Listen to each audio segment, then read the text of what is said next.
अस्सलाम वालेकुम रहमतुल्लाहि व बरकातुहू। मिला टाइम्स में खुश आमदीद। मैं हूं शम्स तबरेज़ कासमी और इस वक्त मेरे साथ हैं मारूफ आलिम दीन, all India United democratic front के कौमी सदर और असम की धुबरी लोकसभा सीट से लगातार 3 मरतबा से सांसद रहे मौलाना बदरुद्दीन अजमल। चौथी मरतबा भी वो लोकसभा का चुनाव लड़ रहे हैं। मौलाना, मिला टाइम्स में खुश आमदीद। आप चौथी मरतबा चुनाव लड़ रहे हैं, आपको इस मरतबा किन चुनौतियों का, किस तरह के चैलेंजेस का सामना है?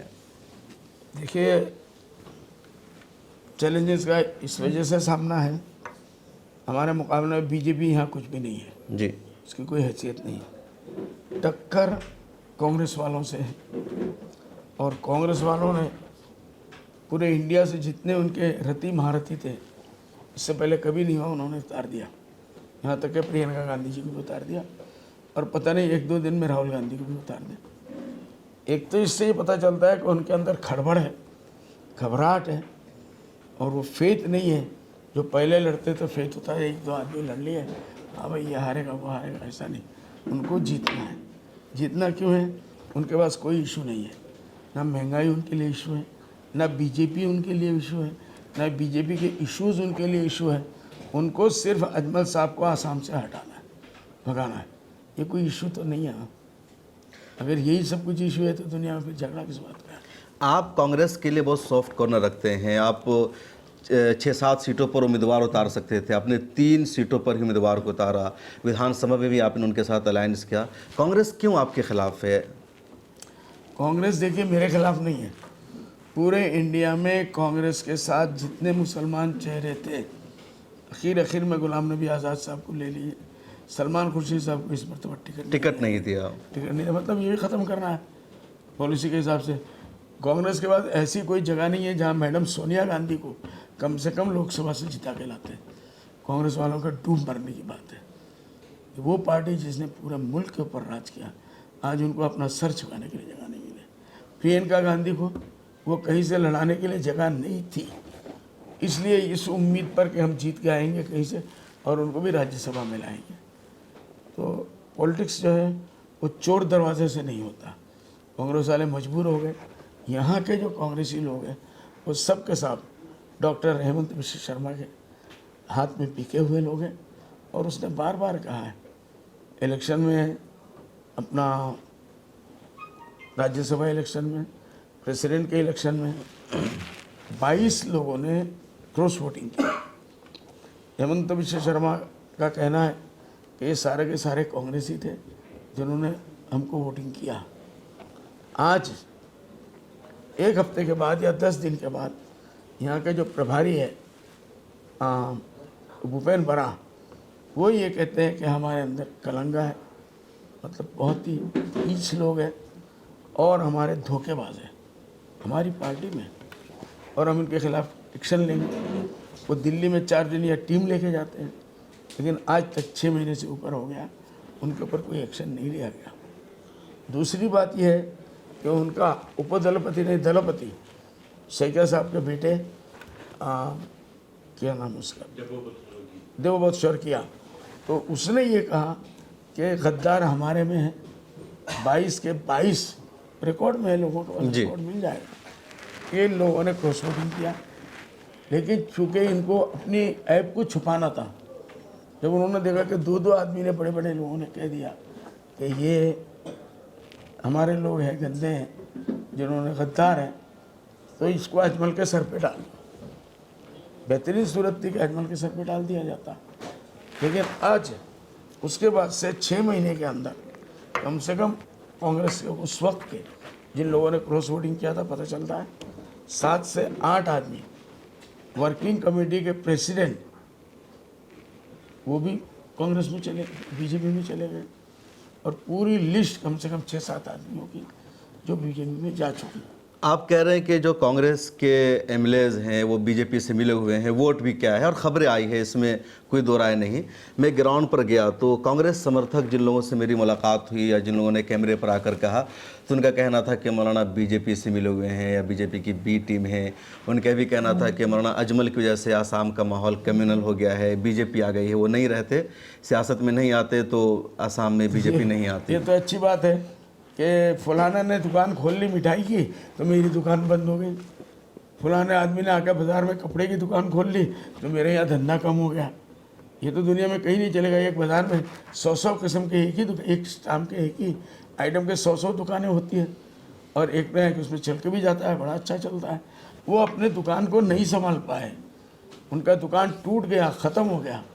इस चीज़ को आम आदमी को समझने की ज़रूरत है कि कांग्रेस के जितने बाजीगर थे वो सब के सब बीजेपी में जा चुके हैं, उनकी पार्टी टुकड़े टुकड़े हो चुके हैं और वो इल्ज़ाम देना, किसी पे तो इल्ज़ाम डालना है। इसलिए अजमल साहब के दुकान खुलने की वजह से हमारी दुकान बंद हो गई। ये तो कहीं कोई अक्लमंदी की बात नहीं है कि भाई आप दुकान मत खोलिए। एक डॉक्टर पहले से था, एक डॉक्टर और आ गया MBBS, तो बोलेंगे तू यहाँ नहीं आना है तो गोली से मार दूंगा, इसलिए कि तेरी वजह से। दूसरी बात यह है कि असम में जब तक हम थे हमारे 18 विधायक थे जी, कांग्रेस के पास 5 विधायक थे।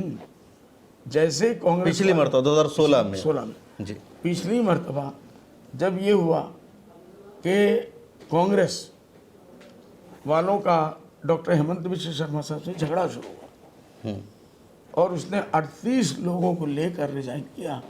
कब? जब राहुल गांधी जी के पास वो मिलने गया, इस मामले में बात करने गया, तो वो कुत्ते को खिला रहे थे बिस्किट, और एक आदमी जो इतना बड़ा है, जो पूरी मिनिस्ट्री पलट सकता है, उनको मुख्तलिफ जगहों से मैसेज दिया गया कि आप इसको सीरियसली सुनिए, आपकी पार्टी ख़त्म हो जाएगी। और यही हुआ। वो आया, 38 लोगों को लेकर रिज़ाइन किया, और जब दूसरा इलेक्शन हुआ तो उसमें 78 सीट जो कांग्रेस के पास थे वो 78 सीट बीजेपी लेकर चली गई और 500 से बीजेपी 78 हो गई। तो हमारे वजह से नहीं, हमारा जो सीट था वो तो अपनी जगह पे था।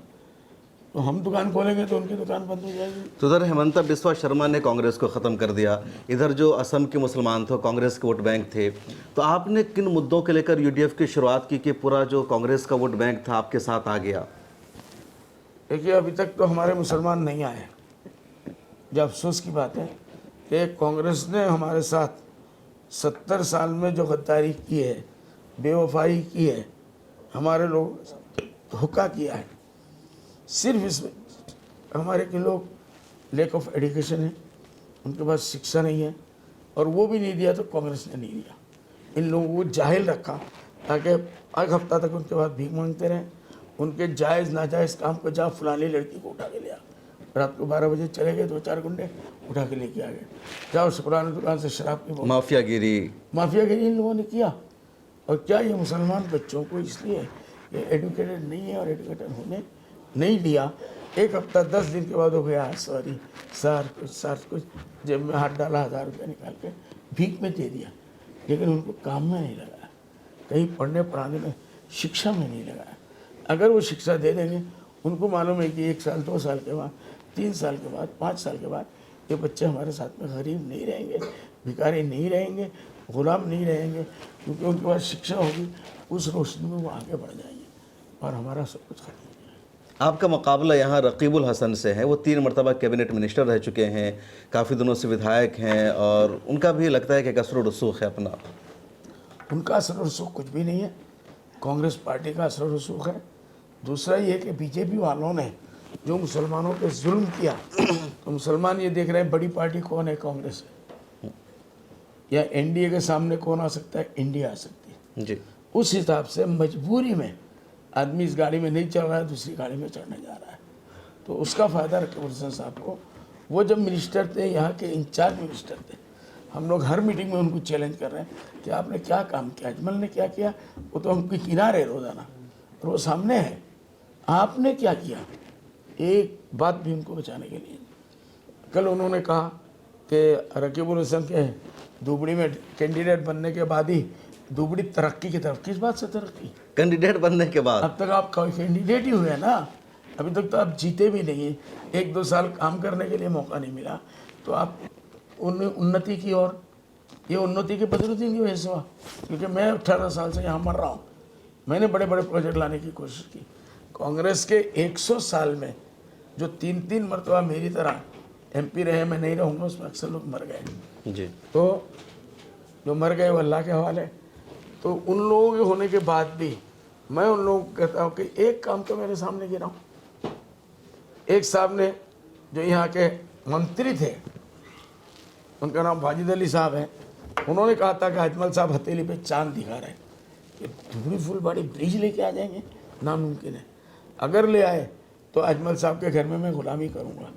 अब मैं बुलाता हूँ कि भाई आ जाओ गुलामी कर रहा हूँ, टेलीफोन ही नहीं उठाते, इसलिए बंद कर रखा है उन्होंने। अच्छा, ऑन रिकॉर्ड उनका बयान था कि अगर अखबारों में है सब, उस जमाने में टेलीविजन। तो एक आपका बड़ा काम है फुलवारी ब्रिज, 20-22 किलोमीटर लंबा है, 20 किलोमीटर 20 किलोमीटर 5,000 पार्लियामेंट में करोड़ का लगातार आपने पूरा होते होते कम से कम और 4-5 करोड़ बढ़ेगा इससे कम। उसके अलावा और क्या बड़ा बड़ा काम कराया उससे आपने? मैंने धुबड़ी के लोगों ने कभी मेडिकल कॉलेज का ख्वाब भी नहीं देखा था, बल्कि जो एमपी लोग होते थे वो जब बीमार या उनके बच्चे बीमार पड़ते हैं तो एमपी एलडी से उनको दिल्ली से कंसेशन मिलता है, उसको लेके वो दिल्ली में एम्स में जाके इलाज करा लेते थे अपने घर वालों का, बच्चों का, लेकिन कौम के लिए उन्होंने कभी भी नहीं सोचा।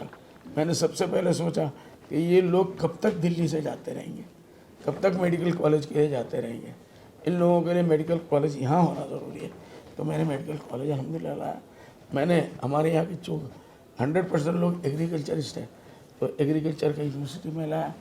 उसके बाद जो है रेल यहाँ का बंद हो चुका था 45 साल पहले, इन्हीं कांग्रेसी एमपीओं के, उनके मैनिफेस्टो में रेल कुछ था ही नहीं, क्योंकि उनके पास एम्बेसडर मिलता था उस ज़माने में और तेल दिल्ली से मिल जाता था, तो फ्री में घूमना है तो उसमें उनको ट्रेन की क्या ज़रूरत है, न ट्रेन वालों के फिक्र की ज़रूरत है।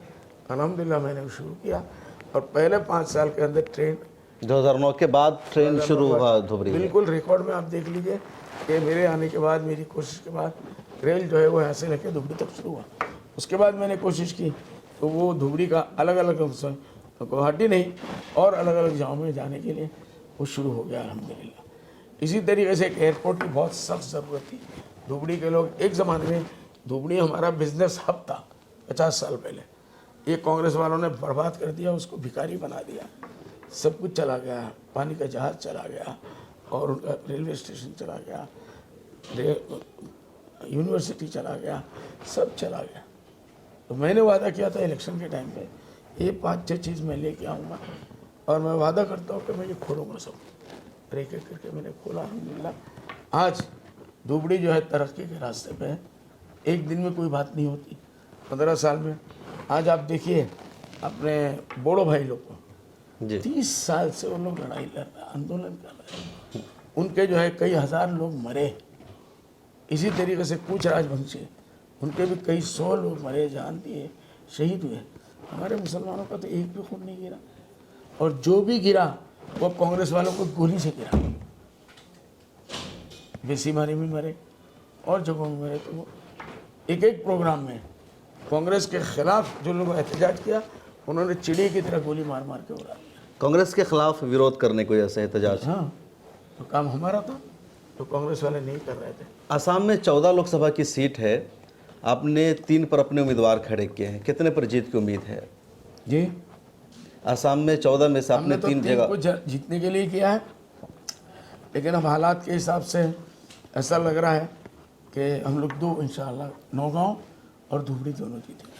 आपकी जीत हो जाती है, अगर इंडिया अलायंस के पास सीटें आती है सरकार बनाने के मुताबिक, तो क्या आप सपोर्ट करेंगे या अलग रहेंगे? देखिए, कांग्रेस ये एक बहुत बड़ा प्रोपेगेंडा कर रहा है कि अजमल साहब को वोट देके इनडायरेक्ट क्यों जाते हो कांग्रेस में। हम लोगों ने सादगी में शुरू में ये कह दिया था कि हम भी जाके इंडिया गठबंधन को सपोर्ट करेंगे, क्योंकि बीजेपी को हम सपोर्ट नहीं कर सकते। लेकिन मैं अब ये कहूँगा कि इंडिया गठबंधन को हम सपोर्ट नहीं करेंगे, उनकी मिनिस्ट्री नहीं बनने वाली है। थर्ड फ्रंट एक कुछ बन के आएगा, थर्ड फ्रंट एक बन के आएगा, उसको हम सपोर्ट करेंगे। ये क्या कह रहे हैं कि अजमल साहब को वोट दे के क्या फायदा, अल्टीमेटली कांग्रेस के गोद में ही जाना है, तो डायरेक्ट तो ना इंडायरेक्ट क्यों देते हो, तो नहीं करेंगे हम। एक तरफ तो ये भी कहते हैं कि बीजेपी के आदमी है, फिर ये भी कहते हैं कि कांग्रेस को वोट जाएगा। जी हाँ, इसी से पता चलता है कि उनके मन में क्या है। मन में उनके एक ही है कि अजमल को फिनिश कर दो, अजमल को आसाम से उनका बस चलता, इतने दिन में मेरा मर्डर करा चुके होते, पता नहीं मुझे कहाँ गायब करा चुके होते। अल्लाह की मेहरबानी है, वो जिंदा है। बहुत शुक्रिया। तो आप थे मौलाना Badruddin Ajmal, all India United democratic front के आप कौमी सदर हैं। कई मरतबा ये भाई पार्टी हुरमुज को बुला असम में अपोजिशन में रह चुकी है। आप लगातार 2009 से जीत रहे हैं। 2014 में IUDF के 3 लोकसभा सांसद थे और इस मरतबा भी 3 उम्मीदवार ही मौलाना ने खड़े किए हैं, जिसमें से 2 के जीतने की उम्मीद बताई जा रही है। आपको कैसे लगी हमारी बातचीत, कमेंट सेक्शन में लिखकर ज़रूर बताइए।